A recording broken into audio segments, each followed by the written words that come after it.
ಅಮ್ಮ ನೀರು ನೀರು ನೀರು. ಇದ್ಯಾರು ನಮ್ಮ ಮನೆಯಲ್ಲಿ ನೀರು ನೀರು ಅಂತ ಕೇಳ್ತಾ ಇದ್ದಾರಲ್ಲ? ಯಾರಿರ್ಬೋದು ಪಾಪ, ನೀರು ಕೊಡಿ.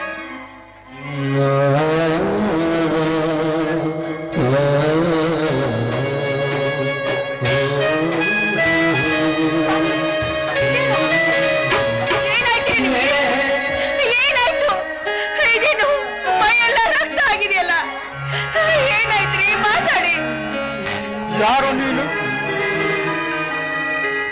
ನಾನೇ? ಯಾಕೆ ನನ್ನನ್ನು ಮರೆತು ಬಿಟ್ರ? ನಾನು ನಿಮ್ಮ ಧರ್ಮ ಪತ್ನಿ ಸೀತಾ ಮಾತಾಡೋದು. ಯಾರು ನೀನು? ನಾನು ಎಲ್ಲಿದ್ದೇನೆ? ನೀನು ಯಾರಮ್ಮ? ನನಗೆ ಗುರುತು ಸಿಗುತ್ತಿಲ್ಲ. ಹೇಳು, ನೀನು ಯಾರು? ಯಾಕ್ರಿ ಹೀಗೆಲ್ಲ ಮಾತಾಡ್ತಿದ್ರಿ? ನಾನು ಯಾರಂತ ಗೊತ್ತಾಗ್ಲಿಲ್ವೇ?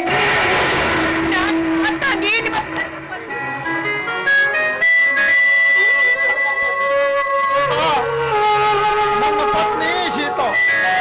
ಏನೆಂದು ಹೇಳಲಿ ಸೀತಾ? ಹೊಲದಿಂದ ಮನೆ ಕಡೆಗೆ ಬರುವಾಗ ದಾರಿಯಲ್ಲಿ ಕಲ್ಲು ಹೊಡೆಯುವವರು ಸಿಡಿಮದ್ದು ಹಚ್ಚಿದ್ದರು. ಅದನ್ನು ನೋಡದೆ ನಾನು ತುಳಿದು ಬಿಟ್ಟೆ. ನಾನು ತುಳಿದದ್ದು ಅಷ್ಟೇ ನೆನಪು. ಮುಂದೇನಾಯ್ತು ಅಂತ ನನಗೆ ಗೊತ್ತಿಲ್ಲ ಸೀತಾ, ಗೊತ್ತಿಲ್ಲ. ನೀನು ನೀರು ಹಾಕಲು ಬಂದಾಗ ನನ್ನ ಕಣ್ಣು ಕಾಣುವುದಿಲ್ಲ ಎಂದು ತಿಳಿಯಿತು ಸೀತಾ, ತಿಳಿಯಿತು ಸೀತಾ. ಈ ಕುರುಡನನ್ನು ಕಟ್ಟಿಕೊಂಡು ನೀನೇನು ಮಾಡುವೆ ಸೀತಾ? ನೀನೇನು ಮಾಡುವೆ? ಯಾಕ್ರಿ ಹೀಗೆಲ್ಲ ಮಾತಾಡ್ತೀರಾ?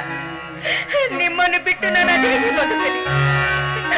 ನೋಡಿ, ನಾ ನಿಮ್ಮ ಧರ್ಮ ಪತ್ನಿ ರೀ.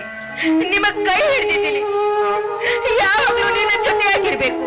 ನೋಡಿ, ನಿಮಗೆ ಕಣ್ಣು ಹಿಡಿದಿದ್ರೆ ಏನಾಯ್ತು? ನನ್ನ ಕಣ್ಣಿನಿಂದ ನಿಮಗೆ ಈ ಜಗತ್ತು ತೋರಿಸ್ತೀನಿ. ನನ್ನನ್ನು ಬಿಟ್ಟು ಹೋಗುವ ಮಾತು ಮಾತ್ರ ಮಾತಾಡಬೇಡಿ. ನೋಡಿ, ಹಿರಿಯರು ಒಂದು ಮಾತು ಹೇಳಿದ್ದಾರೆ, ಬಾರದು ಬಪ್ಪದು ತಪ್ಪದು ಅಂತ.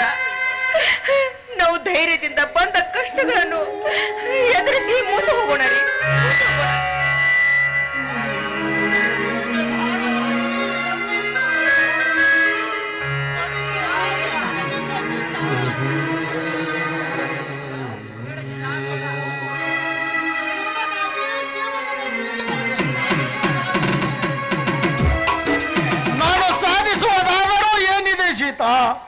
ನನ್ನನ್ನು ತಡೆಯಬೇಡ ಸೀತಾ. ನಾನು ಸಾಯಬೇಕು ಸೀತಾ, ಸಾಯಬೇಕು.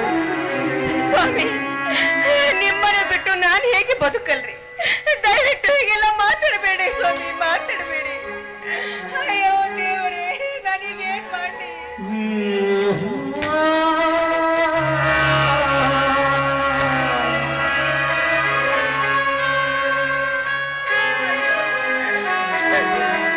ಸೀತಾ, ಯಾಕೆ ಏನಾಯ್ತು? ಅಲ್ಲ, ಇದೇನು ಮನೆನಾ ಅಥವಾ ಸ್ಮಶಾನ ಅಂತ ತಿಳಿದು ಹೊರಡ್ತಾ ಇದೀಯಾ? ಹೇಳಿ ಸೀತಾ, ಏನಾಗಿದೆ ನಿನಗೆ? ಬಾರಮ್ಮ ತಂಗಿ ಕಾಮಿನಿ, ನೋಡಮ್ಮ, ನಿಮ್ಮ ಮಾವನವರು ಕಣ್ಣಿನಲ್ಲಿ ಏನೋ ಮದ್ದು ಸಿಡಿತಂತೆ. ಕಣ್ಣನ್ನು ಕಳೆದುಕೊಂಡು ಬಿದ್ದಿದ್ದಾರಮ್ಮ. ಹೌದಾ? ಇದ್ಯಾವ ದೊಡ್ಡ ವಿಷಯ ಅಂತ ಈ ರೀತಿ ಗೋಳಾಡ್ತಾ ಇದೀಯಾ? ಏನೋ ಆಗ್ಬಾರ್ದಿತ್ತು, ಆಗೋಯ್ತು. ಇದಕ್ಕೆ ಇಷ್ಟೊಂದು ದೊಡ್ಡ ವಿಷಯ ಮಾಡಿ ಈ ರೀತಿ ಆಗ್ತಾ ಇದೆಯಲ್ಲ ಬೀದಿ ಭಿಕಾರಿ. ಏಕೆ ಕಾಮಿನಿ, ಎಲ್ಲರೂ ಏಕೆ ಹೇಳ್ತಾ ಇದ್ದೀರಾ? ಹಾ, ಅಣ್ಣನ ಕಣ್ಣಲ್ಲಿ ರಕ್ತ ಬರ್ತಾ ಇದ್ದಾನೆ. ಏಕೆ ಅಣ್ಣ, ಏನಾಗಿದೆ? ಮೈದುನ, ನೋಡಪ್ಪ, ಹೊಲದಿಂದ ದಾರಿ ಹಿಡ್ಕೊಂಡು ಬರುವಾಗ ದಾರಿಯಲ್ಲಿ ಸಿಡಿಮದ್ದು ನಿಂತಿದ್ರಂತೆ. ಅದನ್ನು ನೋಡದೆ ನಿಮ್ಮ ಅಣ್ಣನವರು ಅದ್ರ ಮೇಲೆ ಕಾಲಿಟ್ಟಿದ್ದಾರಂತೆ. ಆ ಸಿಡಿಮದ್ದು ಸಿಡಿದು ತನ್ನ ಕಣ್ಣನ್ನು ಕಳ್ಕೊಂಡು ಬಿಟ್ಟಿದಾರಪ್ಪ, ಕಣ್ಣನ್ನು ಕಳ್ಕೊಂಡು ಬಿಟ್ಟಿದ್ದಾರೆ. ಅಣ್ಣ ಅಣ್ಣ, ನೀನೇನು ಚಿಂತಿಸಬೇಡಣ. ನಿನ್ನ ಕಣ್ಣುಗಳು ಹೋದ್ರೆ ಏನಾಯ್ತಣ್ಣ? ನಾನಿದ್ದೇನೆ, ನಡೆಯೋಣ, ಆಸ್ಪತ್ರೆಗೆ ಹೋಗೋಣ.